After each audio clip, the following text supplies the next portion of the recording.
Let's go out to Wichita and talk to Elizabeth. What's up, Elizabeth? Yes. What's up? Hi. Thank you for taking my call. Of course. I was wondering how I can recover from past trauma with my son. Tell me what happened. My husband and I I'm sorry. No, you're very okay. nervous. Take your time. You're good. We've experienced a lot of abusive sort of situations with our son. It got to the point where we have 3 other kids in our home, and we had to have him removed from our home.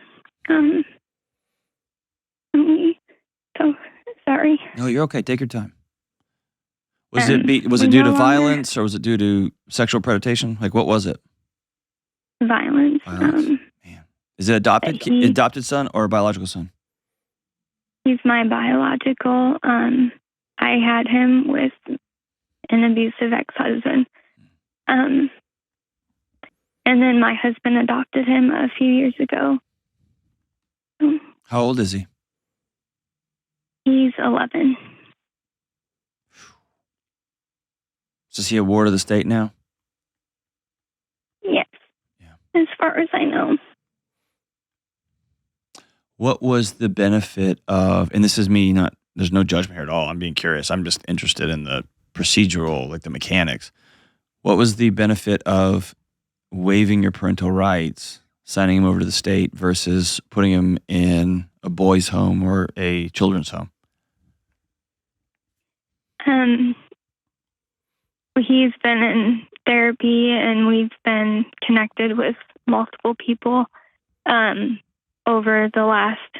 He's been here since he was 4 in Kansas, and where we're at, there just really isn't a whole lot. And everything we were told by health professionals and other people kind of that were with us in our situation and things, everything that was said was that the only option for those types of homes is if he's in state custody. So that was kind of a decision obviously we did not take lightly. Sure. I don't, I've got some friends that run Whetstone Boys Ranch in Missouri, in South Missouri. But it's a place where troubled boys go, and they live there for a year. The purpose is always reunification, but here's what I want. Like, so that's all I know. I know about boys ranches, and I was on the board at Texas Boys Ranch. Like, so I get how that system works.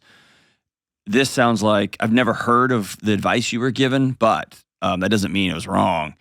It sounds like this may have been a very extreme situation. Is that fair? Yeah. Okay. So I'll tell you, I'm so sorry. Thank you. I'm sorry for the hell that's been your home. Sorry for the hell that was your abusive relationship. I'm sorry for the dreams y'all had, the strain it's put on your marriage. I'm sorry for this little boy who's clearly got some major, major struggles.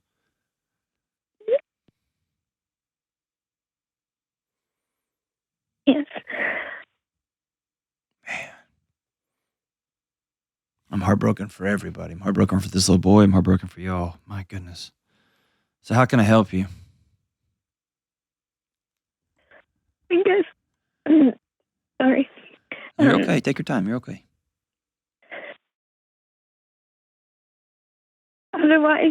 How do I move on?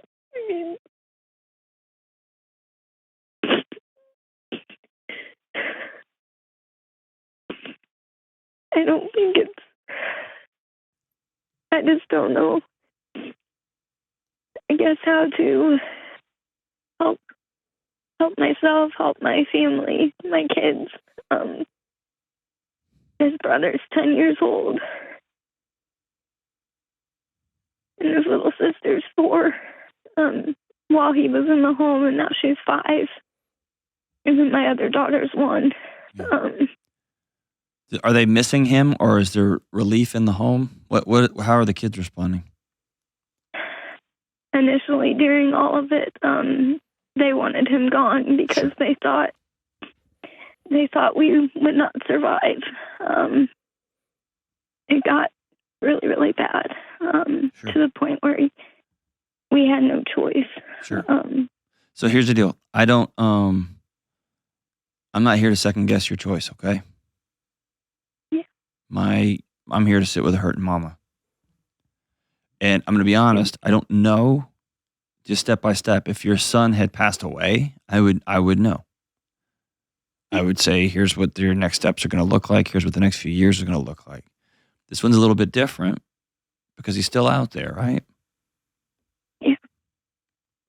And you know the care that you would have given him, and you also know this exceeded my ability to help.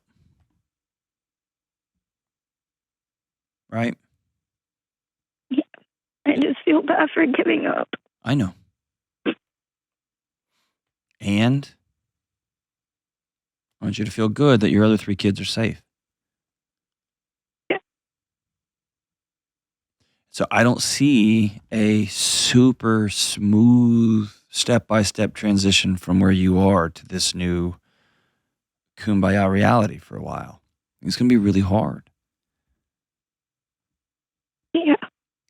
Did you make this decision hand in hand with some great mental health professionals and some people who were in your corner? Yes. It's just outside of our family and the health professionals, like at our church and things, and work, it's extremely difficult to explain the situation. And then don't. They don't get a vote. Yeah, it's just hard when, like, my in-laws, they're incredible people. They're the pastor of my husband's, they're the pastor of our church that we go to, and it's difficult for them because, and us too. I mean, when someone asks, "Oh, how many children do you have?" or "How many grandchildren do you have?" So here's what it is. Here's what people don't have to. Here's what you don't have to go into detail about. You don't have to go into detail about custodial arrangements. You don't have to go into whose name's on the whatever list. You can say, my oldest son. If someone says, how many kids do you have? You can say 4. I have one son who's in a home for boys who grew up with really just overwhelming challenges as a young kid. Wow, my gosh, what happened? That's just not something I like to talk about. And that's it. They don't have to know the custody arrangements that you signed over and all that stuff. And here's the thing. Let's say he gets the treatment he needs, and there is a remarkable cure, and they find the right balance of medication and work and therapy and all of this stuff. And he comes out at 18. And he'll be angry and frustrated, and you gave up on me and all that stuff. But if he's truly well and whole, when he's 23, 24, 25, he may say, wow, my mom was out of tools, out of options.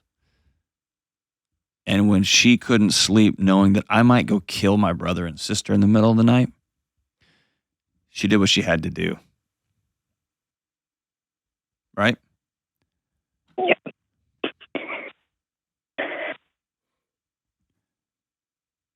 And so here's a couple of things I want you to do moving forward. I want you to never, ever say the word, I gave up on him. Because you didn't. Okay? My guess is you probably went a little bit too long. Is that fair? Yeah. Yeah, probably. Yeah. 2, Don't try to wish this away. It's going to hurt for a while. It's going to hurt for a long while. And all of this brought up that old crap from your previous marriage, right? Yes. I mean, my ex-husband left me, but it's like we've been living with the 10 times version of him for the last 8 years. Yeah. So I want you to make a regular practice of this, okay? okay. I want you to write a letter to him, maybe once a month, maybe once a week at the beginning, and just put it in a shoebox. Okay. And here's the fantasy, okay? And by the way, pure fantasy here. The chances of this happening are almost nil. But let's give it a shot. Let's pretend he turns 25 one day and is functioning, been through the system, and by then he's able to speak into Alexa and AI finds you immediately and he gets your number. And he calls and says, Mom, I want to have coffee. Imagine you're able to slide across the table a shoebox full of letters.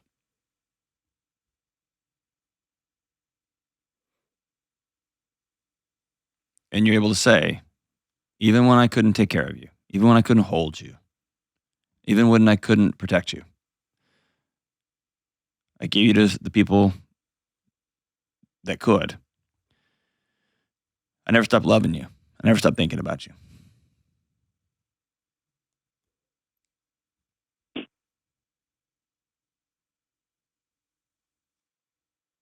And if brother and sisters ask, where's brother? Where's big brother? Say he had to move away so he could get all the help and care that he needs because he's very, very sick. And he is a kind of sick that he can't be here because it's not safe for him and it's not safe for all of us. But man, we sure do miss him, don't we? I miss him too. And can I tell you something really important? It's important for them to see you cry. And it's important for them to see you sad. Yeah. Don't do that privately. Definitely see me cry a lot. Okay. And tell him, I miss brother. I wish he wasn't sick. I wish he was allowed to be here. But he's not allowed to be here. Yeah. Okay? And Okay. I don't want you to gloss over this. I want you and your husband every single week at the beginning of the week, sit down and say, hey, how can I love you this week? Where are you? Maybe he'll write him letters. And by the way, in many ways, this might be a fool's errand. And this might keep that wound open for a long, long time. I just am of the opinion that you can't close a wound on a child like this. So I'd rather face that wound head on than somehow duct tape it closed and pretend it's going to go away, because I don't think it is. I think in the back of your mind, you're always going to wonder, what's Bubba doing? How is he today? I wonder what his day's like today. And so I'd rather head into that storm than just continue to push it away and push it away and push it away. I'll also tell you this, that when families lose a child, when families go through this kind of trauma, it puts a unfathomable strain on your marriage. And so y'all are gonna have to be hyper intentional. Probably get some marriage counseling. Probably connect together. This once a week. How are you? How are you? He might be ready to move on in 2 weeks, and you might be underwater in 2 weeks. Both of y'all are gonna grieve this differently. And there's gonna be days that you feel so relieved he's gone, and then you're gonna immediately feel like a bad mom. Both of those are true. Both of those are okay. Hold on. That you're a bad mom is not true. It's not true at all. But the feelings are both going to be valid. Okay? Oh my gosh. I hate this for you. I hate this for you. I hate this for you. I'm so sorry.